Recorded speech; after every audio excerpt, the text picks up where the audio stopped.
देखिए आज के अपने इस वीडियो में हम कक्षा 10 का जो विज्ञान विषय है उसका अध्ययन जिसका नाम है आनुवांशिकता एवं जैव विकास।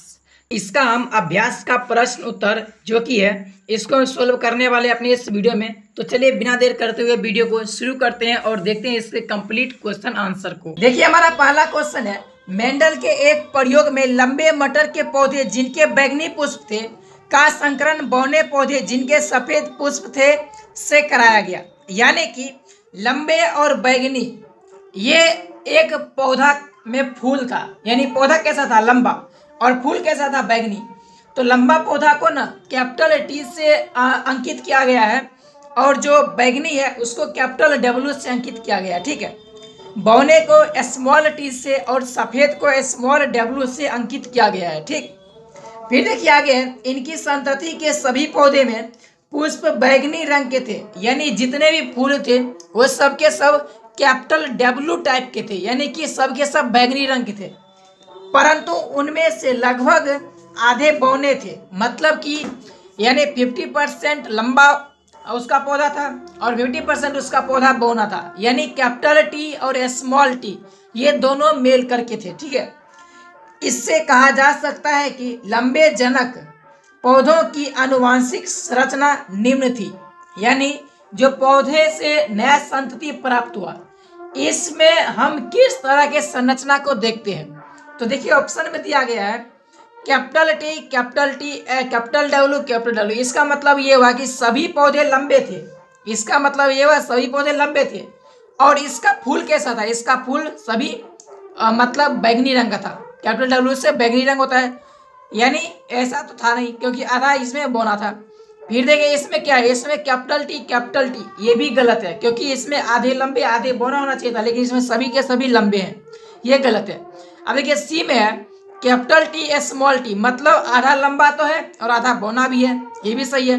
फिर इसके बाद कैपिटल डब्ल्यू और ये भी कैपिटल डब्ल्यू है, यानी सभी बैंगनी रंग के थे, तो ये सही है, ऑप्शन नंबर सी सही है। क्योंकि आधा पौधा लंबा हो गया यहाँ से ये कैपिटल टी से और आधा पौधा बौना जो है ये स्मॉल टी से बौना हो गया। ठीक है, और इसके बाद दोनों का दोनों कैपिटल डब्ल्यू है, यानी कि सभी का रंग कैसा था, फूल का सभी पुष्प का रंग कैसा था, सभी का पुष्प का रंग बैंगनी था। तो इस तरह से पहला क्वेश्चन का आंसर कुछ इस तरह से हो जाएगा। चलिए हम नेक्स्ट क्वेश्चन की तरफ बढ़ते हैं। देखिए हमारा 2 नंबर क्वेश्चन है, समजात अंगों का उदाहरण है। समजात अंग का मतलब ये हुआ कि अंग समान होना चाहिए, चाहे आगे चलकर काम उसमें चाहे जो करता हो, यानी जरूरत के हिसाब से वो अपने काम को बदल सकता है उस अंग के हेल्प से, लेकिन वो समान मतलब वो अंग उसके पास होना चाहिए। तो देखिए हमारा ए नंबर ऑप्शन है, हमारा हाथ तथा कुत्ते के अग्रपाद, ये भी सही है क्योंकि हमारा हाथ भले ही खाना को पकड़ने के लिए यूज करते हैं, किसी चीज को उठाने के लिए, लेकिन वो अग्रपाद से चलता है, लेकिन फिर भी वो है उसका हाथ ही है। ठीक है, फिर इसके बाद बी नंबर में हमारा दांत तथा हाथी के दांत, कोई बात नहीं है, ये भी इसका क्या है, ये समझाता है क्योंकि हम अपने दांत से चबाते हैं, खाते हैं, काटते हैं, वो भी उसके पास दांत है लेकिन वो अपने दूसरे काम में यूज करता है। ठीक है, भले सुर से वो खाना पकड़ता हो खाता हो। फिर इसके बाद देखिए सी नंबर में है आलू एवं घास के ऊपरी भूस्तरीय, मतलब कि आलू और जो घास है उसके ऊपर में जो ऊपर का पत्ता होता है ना, ये तो भाई दोनों का ही भले स्ट्रक्चर अलग हो, ठीक है, लेकिन दोनों ही ऊपर के जो पौधे होते हैं ये सब क्या होगा, ये सब एक तरह समान अंग है, ये अपने हिसाब से अपने बनावट के हिसाब से जोत के हिसाब से इसका स्ट्रक्चर अलग है लेकिन इसका अंग समान है। तो इसलिए ऑप्शन नंबर डी क्या है, उपरोक्त सभी, तो यही इसका सही आंसर है, यानी उपरोक्त सभी ये सब के सब क्या है, समजात अंग है। चलिए अब नेक्स्ट क्वेश्चन देखते हैं। ये हमारा यहाँ पर 3 नंबर क्वेश्चन है, विकासीय दृष्टिकोण से हमारी किससे अधिक समानता है, यानी जैसा जैसा हमने विकास किया है या फिर जितने भी जीव उनमें से विकास किया है तो उसमें से हमारा समानता किसके हिसाब से है। ऑप्शन नंबर 1 है चीन के विद्यार्थी, बी नंबर में चिंपैंजी, सी में मकड़ी और डी में जीवाणु। देखिए इन सब से तो विकास हुए हैं लेकिन सबसे जो करीबी संबंध है ना वो चीन के विद्यार्थी से है, तो इसलिए ऑप्शन नंबर ए इसका क्या हो जाएगा, सही, ऑप्शन नंबर ए इसका सही है। ठीक है, चीन के विद्यार्थी। चलिए अब नेक्स्ट क्वेश्चन की तरफ बढ़ते हैं। अब देखिए हमारा यहाँ पर 4 नंबर क्वेश्चन है, एक अध्ययन से पता चला कि हल्के रंग की आंखों वाली बच्चों के जनक यानी माता पिता की आंखें भी हल्के रंग की होती है। इसके आधार पर क्या हम यह कह सकते हैं कि आंखों के हल्के रंग का लक्षण प्रभावी है अथवा अप्रभावी? अपने उत्तर की व्याख्या कीजिए। मतलब ये कि रिसर्च के अनुसार देखा गया कि जिस बच्चे का आंख जो है ना वो हल्का रंग का है ना, उसके माता पिता का भी रंग मतलब आंखों का रंग हल्का होता है। तो क्या इससे कह सकते हैं कि इसका माता पिता के आंखों के रंग का ही प्रभाव पड़ा है? अगर है तो क्यों, और नहीं तो क्यों, ये पूछ रहा है। चलिए देखते हैं कि आखिर इसका आंसर क्या है। तो देखिए, इस विवरण के आधार पर यह नहीं कहा जा सकता है कि आंखों के हल्के रंग का लक्षण प्रभावी है अथवा अप्रभावी, क्योंकि जनक यानी माता पिता दोनों में ही आंखें हल्के रंग की है। सभी बच्चों में अपने माता पिता के लक्षण प्रकट होते हैं। माता पिता के आंखों के हल्के रंगों का बच्चों में आ जाना सहज स्वाभाविक है। इस अवस्था में तो आंखों के हल्के रंग का लक्षण प्रभावी है, पर इसे हर बच्चे की अवस्था में प्रभावी नहीं कह सकते। यह अप्रभावी भी हो सकता है। मतलब ये कि जरूरी नहीं है कि अगर उसके मम्मी पापा का जो आंखों का रंग है ना वो हल्के रंग का हो तो उसके बच्चे का आंखों का रंग भी हल्का होगा, या फिर अगर हल्के रंग के आंख अगर उसके बच्चे के पास है तो जरूरी नहीं कि उसके मम्मी पापा का आंखों का रंग भी हल्का होगा। हो सकता है कि ये बदल भी जाए, क्योंकि बच्चा में अगर हो सकता है उसका आंख का रंग हल्का है लेकिन बड़ा होते होते उसका रंग अगर डार्क हो जाए तब, तो इसलिए ये प्रभावी भी हो सकता है और ये अप्रभावी भी हो सकता है। ठीक, चलिए नेक्स्ट क्वेश्चन को देखते हैं। अब देखिए हमारा यहाँ पर 5 नंबर क्वेश्चन है, जैव विकास यानी कि जो जीवों का जिस तरह से विकास हुआ है स्टेप बाय स्टेप 1 विकास तथा वर्गीकरण का अध्ययन क्षेत्र किस प्रकार परस्पर संबंधित है। यानी जैव विकास और जैवों का जो वर्गीकरण हुआ है अलग अलग कैटेगरी में अलग अलग स्पीसीज में, ठीक है, ये दोनों आपस में संबंध कैसे रखता है इसके बारे में पूछ रहा है। तो चलिए इसको समझते हैं। तो देखिए, जाति विरहित आनुवांशिक वर्गीकरण किसी जाति या जीव के विकासीय आधार पर आधारित है। यह अधिक उन्नत या अधिक विश्वसनीय वर्गीकरण का आधार है। किसी जीव का विकासीय इतिहास हमें जीवों के वर्ग या जाति के पूर्वजों के विषय में जानकारी देता है। जीवों में अधिक घनिष्ठ संबंध होता है। ऐसा भी अब सिद्ध किया जा चुका है कि निकट संबंधी जातियों में डीएनए तथा प्रोटीन भी समान होता है। जैव रासायनिक समानता के आधार पर ही मनुष्य तथा चिंपैंजी के बीच संबंध स्थापित किया गया। अतः जैव विकास तथा वर्गीकरण का अध्ययन परस्पर संबंधित है। मतलब ये हुआ कि जैसे जैसे जीव विकास किया वैसे वैसे वो अलग वर्ग में बढ़ता चला गया। लेकिन अगर हमें ये जानना है कि भाई कौन सा जीव से कौन सा नया जीव बना है, तो इसके लिए जो उसका वर्गीकरण है ना, ठीक है, वर्गीकरण को बैक के हिसाब से देखेंगे, यानी उसको ठीक पीछे करते जाएंगे। और ऐसे में संबंध क्या मिलता है कि जो उसके अंदर यानी जो जिस जीव से नया जीव का जन्म हुआ है उसका ना जो डीएनए होता है या फिर प्रोटीन का संरचना होता है ये लगभग मिलता जुलता रहता है।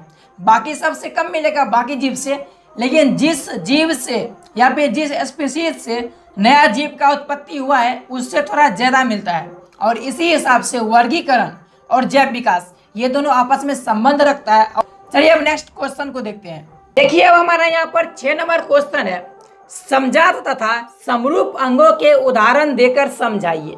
समजात मतलब ये हुआ कि अंग होना चाहिए, भले उसका काम बदल जाए कोई मतलब नहीं बनता है।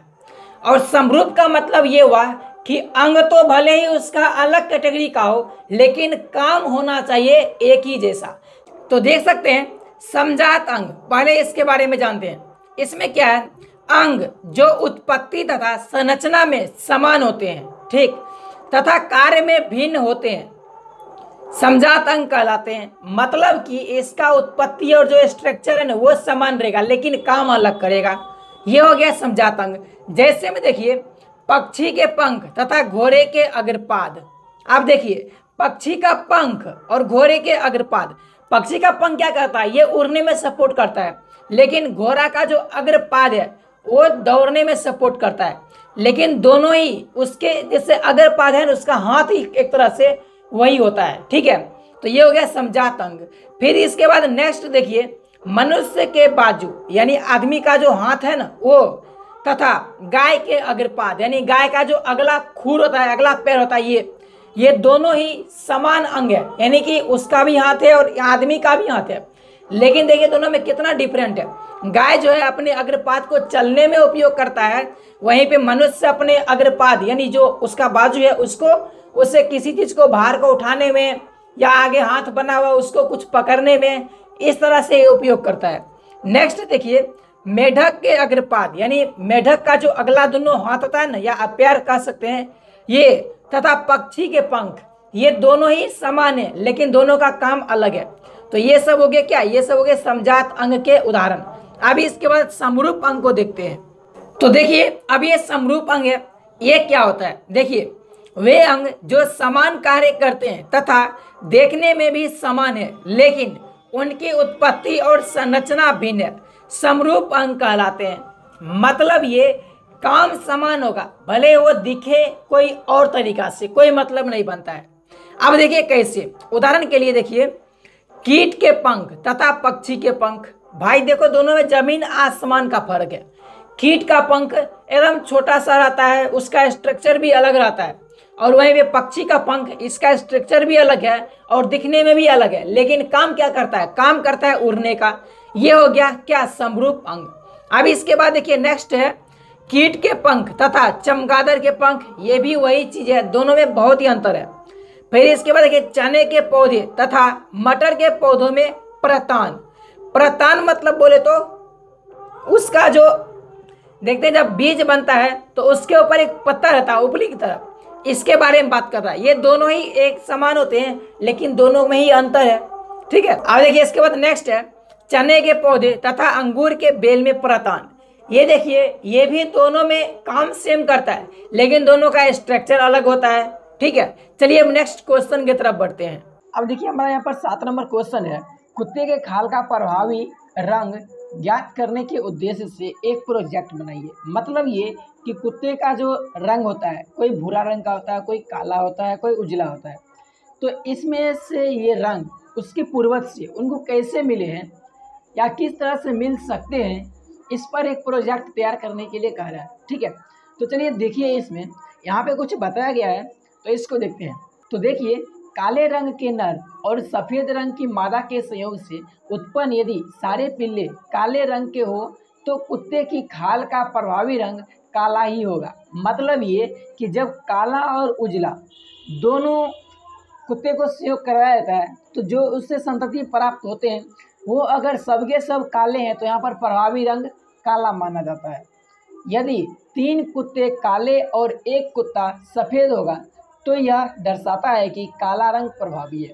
यानी अगर सबके सब जितने निसंतति प्राप्त हुए हैं सब अगर काले नहीं हो, उसमें से 3 काला और 1 अगर उजला है तो भी यहाँ पे काला रंग ही प्रभावी है, तभी तो यहाँ पर ज़्यादा अनुपात काला का है और कम अनुपात उजला का है, ठीक। चलिए अब आगे देखते हैं। अब देखिए इसके बाद है कुत्तों के अलग अलग रंगों का कारण अविकल्पी जीनों की आपसी क्रिया के कारण होता है, जिसमें F अनुपात यानी F मतलब फर्टिलाइजर, ठीक है, जब यानी संयोग करवाया जाता है तब उसका अनुपात होता है 12:3:1, ठीक। इसलिए शुद्ध नस्लों के बीच संकरण कराए बिना किसी सही सटीक निर्णय तक नहीं पहुंचा जा सकता है। यानी हमें अगर सही तरीके से, ठीक है, जो उसका रेशियो निकालना है और ये जानना है कि कौन सा रंग प्रभावी है, तो इसके लिए शुद्ध नस्ल होना चाहिए। मतलब अगर कोई कुत्ता काला है तो उसके अंदर सिर्फ और सिर्फ काला का ही गुण होना चाहिए, अगर उजला है तो सिर्फ और सिर्फ उसके अंदर उजला गुण ही होना चाहिए, और तभी हम कोई उसका जो रेशियो है, ठीक है, या कौन सा रंग प्रभावी हो रहा है ये हम निकाल पाएंगे, ठीक है। अब जैसे देखिए यहाँ पर कुछ नीचे बनाया गया है F1PD, यानी कि जब फर्स्ट बार संयोग करवाया जाता है किसको, ब्लैक, जो कि फुल्ली ब्लैक है यानी काले कुत्ते की संतति के साथ, और इसके बाद फुल्ली जो वाइट है, ठीक है, यानी सफ़ेद कुत्ते की संतति के साथ, तो देखिए हमें किस तरह से जो नए पिल्ले प्राप्त होते हैं, ठीक है, वो किस तरह से कलर डिसाइड कर पाते हैं। तो यहाँ पर देख सकते हैं जैसे ये ब्लैक है इसमें, ठीक है, तो दोनों ब्लैक हो गए जो जनक है। अब इसके बाद ये देखिए दोनों वाइट है, ठीक है। अब जब इस ब्लैक को इसके दोनों वाइट के साथ अगर संयोग करवाया जाता है। इसके बाद जो नए पिल्ले प्राप्त होते हैं वो ब्लैक वाइट में से, ठीक है, इस तरह के दिखते हैं, यानी ब्लैक ही लिखेंगे वो। BW ये भी ब्लैक ही लिखेंगे। भले ही इसके अंदर वाइट का भी गुण है, लेकिन जो कलर दिखेगा ना वो सिर्फ ब्लैक ही रहेगा, ठीक है। फिर इसके बाद देखिए यहाँ पर अगर इस ब्लैक को अगर फिर से वाइट के साथ अगर संभोग कराया जाता है तो इसके बाद देखिए ये भी यहाँ पे क्या है, यहाँ पर सिर्फ और सिर्फ ब्लैक रंग के कुत्ते ही प्राप्त होते हैं, लेकिन उसके अंदर काला उजला वाला भी गुण है, ठीक है। यहाँ पर देखिए सभी काले त्वचा वाले लक्षण, यानी सब के सब कैसे पिल्ले प्राप्त हुए हैं, सब के सब काले त्वचा वाले ही प्राप्त हुए हैं। फिर इसके बाद देखते हैं F2 पीढ़ी में क्या होता है। फिर देखिए इसके बाद जब F1 को क्रॉस करवाया जाता है F2 के साथ, यानी जो पहले क्या था, सिर्फ ब्लैक और सिर्फ वाइट था, अब उससे जो नया संतति प्राप्त हुआ है उसको फिर से आपस में जब क्रॉस करवाया जाता है, इन्हें संयोग करवाया जाता है, तो इसके बाद देखिए कौन सा नया संतति प्राप्त होता है। तो यहाँ देखिए ब्लैक वाइट है, इसमें से ब्लैक को अलग कर लिए और वाइट को अलग कर लिए, फिर इस ब्लैक वाइट में से भी ब्लैक वाइट को अलग कर लिए। अब इसके बाद जब इसको फिर से आपस में संयोग करवाते हैं तो देखिए क्या मिलता है। देखिए इस ब्लैक को जब हम इस ब्लैक के साथ संयोग करवाते हैं तो यहाँ पर हमें पूरे के पूरे जिसके अंदर सिर्फ ब्लैक गुण हो वही पिल्ले प्राप्त होते हैं। फिर इसके बाद इस ब्लैक को अगर हम वाइट के साथ संयोग करवाते हैं तब यहाँ पर ब्लैक वाइट ये दोनों ही प्राप्त होते हैं। अब इसके बाद इसके वाइट को जो यहाँ पर सफ़ेद कुत्ता है, ठीक है, इसको जब हम इसके ब्लैक और वाइट के साथ संयोग करवाते हैं तो देखिए क्या होता है। वाइट को अगर ब्लैक के साथ संयोग करवाए हैं तो यहाँ पर क्या मिला है, ब्लैक वाइट, ठीक है, यानी यहाँ पे दोनों कलर मिला है। लेकिन इसी के बाद जब इस वाइट को इसके साथ संयोग करवाते हैं तो यहाँ पर क्या मिल रहा है, देखिए तो यहाँ पर सिर्फ मिल रहा है वाइट, यानी ये टोटली इसके अंदर सिर्फ सफ़ेद वाला त्वचा का ही गुण अवेलेबल है, ठीक है। तो इस तरह से कुत्ते के संतति के अंदर अपने जनक से रंग आता है, ठीक। चलिए अब नेक्स्ट क्वेश्चन की तरफ बढ़ते हैं। अब देखिए हमारा यहाँ पर 8 नंबर क्वेश्चन है, विकासीय संबंध स्थापित करने में जीवाश्म का क्या महत्व है। मतलब ये कि हम जीवाश्म के द्वारा कैसे पता कर सकते हैं कि कोई अभी जो वर्तमान में जीव है उसके पूर्वज कैसे दिखते थे, या वर्तमान का जीव अपने पूर्वज के साथ किस तरह के पूर्वज के साथ कनेक्टेड थे, ठीक है, ये हम कैसे पता कर सकते हैं। तो देखिए जीवाश्म प्राचीन समय में पाए जाने वाले जीवों के संरक्षित अंग या चट्टानों पर उनकी छाप या अवशेष होती है।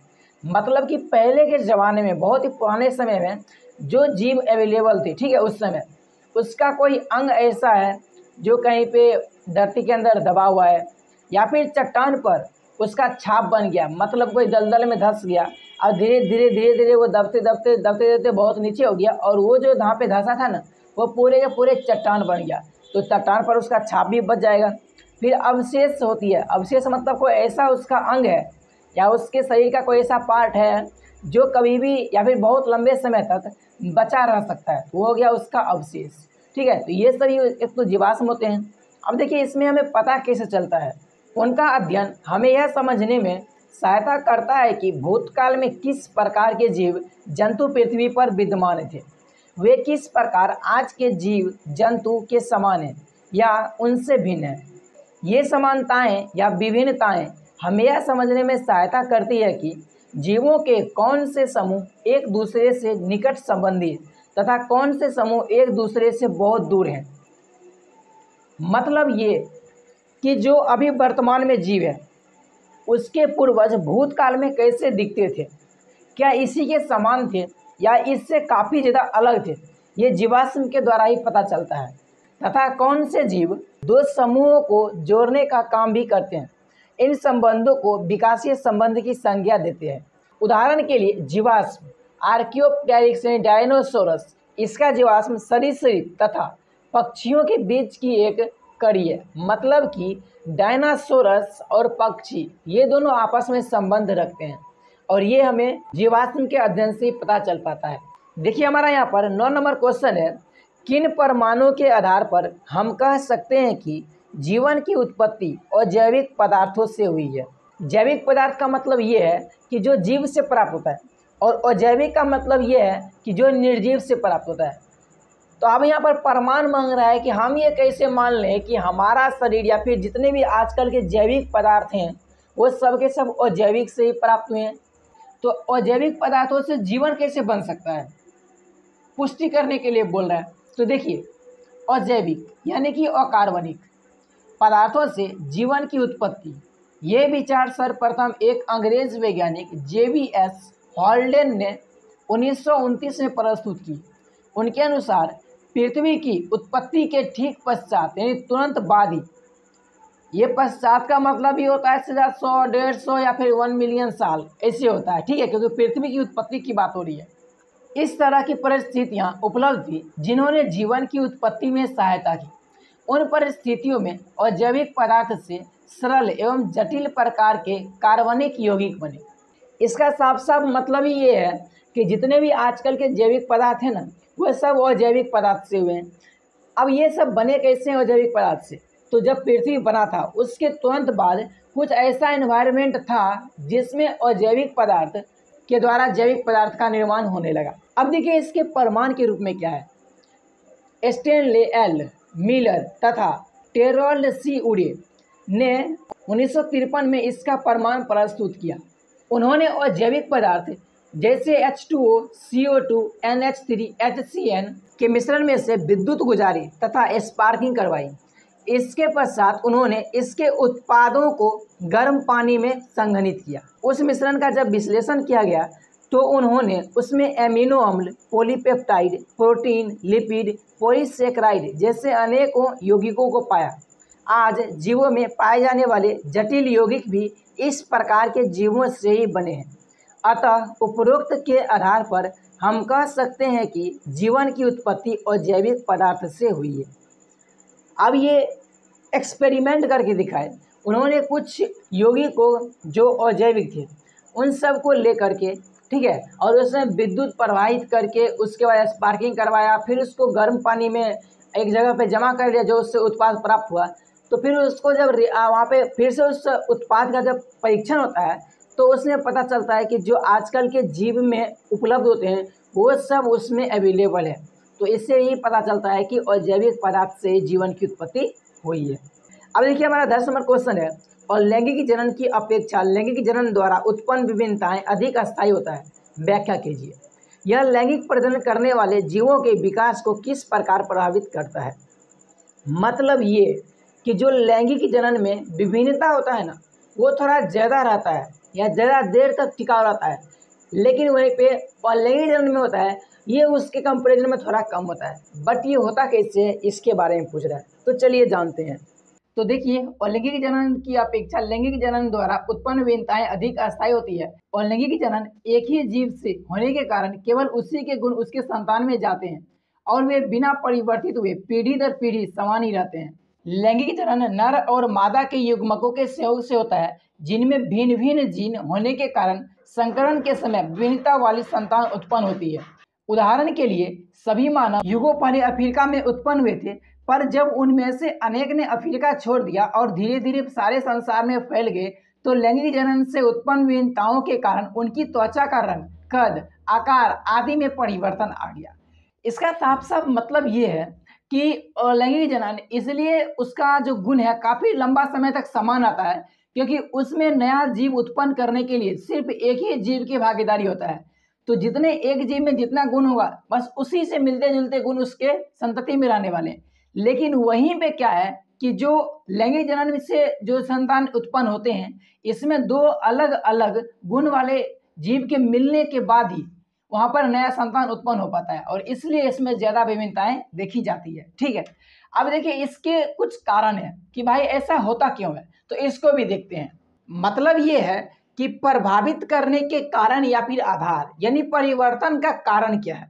तो देखिए, लैंगिक जनन में डीएनए की प्रतिकृति में हुई त्रुटियों के कारण विभिन्नताएं उत्पन्न हो जाती है। मतलब ये कि डीएनए जैसा मिलना चाहिए, ठीक है, वैसा मैच ना होता है। मैचिंग के समय थोड़ा आगे पीछे होता है, कुछ बदल जाता है, और जिसके वजह से यहाँ पर परिवर्तन आ जाता है। फिर वहीं पे हमारा नेक्स्ट देखिए पॉइंट है, नर और मादा के क्रॉसिंग ओवर के समय समजात गुणसूत्रों के समान भाग आपस में बदल जाते हैं। मतलब ये कि जो भी समजात है मतलब गुण के लिए बात करते हैं, ठीक है। और वो अगर बदल जाए तो यहाँ से भी भाई कुछ नया उत्पन्न या फिर कुछ नया परिवर्तन देखने को मिल सकता है। फिर इसके बाद है संतान को अपने माता पिता से बराबर आनुवंशिक पदार्थ प्राप्त होता है, जिसमें जीन परस्पर क्रिया कर अनेक नए विकल्पों को जन्म दे सकती है। मतलब ये कि पिता से उसका अलग गुण आने वाला है और माता से अलग गुण आने वाला है, और फिर इसके बाद ये दोनों मिलने के बाद नया गुण जो बनेगा वो उसके संतान में दिखने वाला है, ठीक है। तो कुछ ऐसा होता है। फिर इसके बाद है संतान के लिंग और विभिन्नताएं, यानी कि वो स्त्रीलिंग होने वाला या फिर पुल्लिंग, और इसके साथ में जो उसमें नया परिवर्तन आता है वो सदा इस संयोग पर निर्भर करती है कि माता पिता का कौन सा मादा युग्मक नर शुक्राणु के साथ संयोजित होगा। यानी जो मादा जो मतलब कि जो फीमेल से जो गुण आया है और फिर मेल के पास जो गुण है, ये दोनों मिलने के बाद अब कौन सा नया गुण बन रहा है इस पर निर्भर करता है कि उस नया संतति में या नया संतान में कौन सा नया विभिन्नता आएगा, या फिर वो जो है वो स्त्रीलिंग होगा या फिर पुल्लिंग होगा। तो कुछ इसी तरह से विभिन्नताएं उत्पन्न होती है नया संतति के अंदर, जिसमें लैंगिक जनन में काफी ज्यादा विभिन्नताएं देखने को मिलता है। चलिए अब नेक्स्ट क्वेश्चन की तरफ बढ़ते हैं। अब देखिए हमारा यहाँ पर 11 नंबर क्वेश्चन है, संतति में नर तथा मादा जनकों द्वारा अनुवांशिक योगदान में बराबर की भागीदारी किस प्रकार सुनिश्चित की जाती है। मतलब जो नया संतति उत्पन्न हुआ है उसमें जो भी आनुवांशिक गुण है ये कैसे माना जाता है कि इसमें आधा जो है वो उसके पिता का और आधा जो है उसके माता का, इसका ये दोनों का योगदान है। इसको हम कैसे सुनिश्चित कर पाते हैं, तो चलिए देखते हैं इसके आंसर को। तो यहाँ पर देख सकते हैं लैंगिक जनन में नर तथा मादा युग्मकों का बनना व उनका संयोग करना आवश्यक है। युग्मक अर्धसूत्री विभाजन की प्रक्रिया द्वारा बनता है और अगुणित प्रकृति के होते हैं। नर तथा मादा युग्मकों के गुणसूत्रों का एक अगुणित सेट होता है। उनमें गुणसूत्रों की संख्या समान होती है तथा उनमें लगभग समान संख्या में जीन होते हैं। इसका मतलब ये है कि जब आपने पढ़ा होगा तो देखा होगा कि हमेशा 46 गुणसूत्र मिलने के बाद ही किसी संतान का उत्पन्न हो पाता है। ये मनुष्य की बात कर रहे हैं, ठीक है। अब इसमें क्या होता है, जो 46 है ना, 46 दोनों में से आधा हो जाता है। जैसे नर और मादा, नर में से 23 गुणसूत्र आते हैं और जो मादा है उनमें से 23 गुणसूत्र आते हैं, यानी दोनों में से आधा आधा आ गया, और दोनों में से उसी के हिसाब से जिन भी आधा आधा रहता है। अब इसीलिए अब दोनों का जब मिलता है तो इसके बाद नया संतति का उत्पन्न होता है। अब चाहे उसमें जो भी आनुवांशिक गुण हो उसमें आधा जो है उसके माता का यानी कि मादा का भागीदारी होता है और आधा जो है उस पुरुष का यानी कि उसके पिता का भागीदारी होता है उसमें नया गुणसूत्र या फिर चाहे जो भी गुणसूत्र है उसको उत्पन्न होने के पीछे, ठीक है। इसलिए नर तथा मादा पैतृक संतति पीढ़ी को समान मात्रा में आनुवांशिक पदार्थ देते हैं। मतलब ये कि जो नया संतान आ रहा है, ठीक है, उसमें नर और मादा दोनों का समान भागीदारी होता है, ठीक। चलिए अब नेक्स्ट क्वेश्चन की तरफ बढ़ते हैं। अब देखिए हमारा 12 नंबर क्वेश्चन है, केवल वे विभिन्नताएं जो किसी एकल जीव यानी व्यष्टि के लिए उपयोगी होती है समष्टि में अपना अस्तित्व बनाए रखती है। क्या आप इस कथन से सहमत हैं, क्यों एवं क्यों नहीं। इसका मतलब ये है कि कोई अगर जीव है, ठीक है, उसमें अगर नया विभिन्नताएं आई है या नया गुण उसके अंदर आया है तो वो उसको जीवित रखने के लिए उसके लिए उपयोगी है। तो क्या ये सही है या फिर नहीं है। तो देखें यहाँ पे है, हाँ मैं इस कथन से सहमत हूँ, क्योंकि विभिन्नताएं जो किसी एकल जीव के लिए उपयोगी होती है समष्टि में अपना अस्तित्व बनाए रखती है। यह प्राकृतिक वर्ण मतलब कि चयन में भी सहायक है। प्रकृति केवल उन व्यष्टि का चुनाव करती है जो किसी विशेष परिस्थिति में स्वयं को जीवित रख सकते हैं। दूसरे जीव जिनमें अधिक लाभकारी विभिन्नताएं नहीं होती वे समय के साथ लुप्त हो जाते हैं। यानी ये जरूरी है विभिन्नताएं, अगर विभिन्नताएं उसके अंदर ना हो तो जो बदलती हुई परिस्थिति होती है या पर्यावरण होता है उसमें वो सर्वाइव नहीं कर पाएगा और वहाँ पे वो वहीं पे डेड हो जाएगा, उसका अस्तित्व वहाँ से खत्म हो जाएगा, ठीक है। तो इसलिए विभिन्नताएं जरूरी है ताकि वो जो है नया आने वाला पर्यावरण में या फिर जो नया आने वाला प्रकृति है उसमें वो स्वयं को जीवित रख सके, अपना अस्तित्व को कंटिन्यू बनाकर रख सके, ठीक है। तो इसलिए ये आवश्यक है। तो चलिए आज के लिए बस इतना ही। आई होप कि इस वीडियो में हमने जितना भी क्वेश्चन को सॉल्व किया सभी आपको अच्छे समझ में आए होंगे। ठीक है, ये जो इस चैप्टर का सबसे लास्ट क्वेश्चन था जो कंप्लीट हो चुका है। तो चलिए मिलते हैं आपसे नेक्स्ट वीडियो में, तब तक के लिए bye bye and love you all.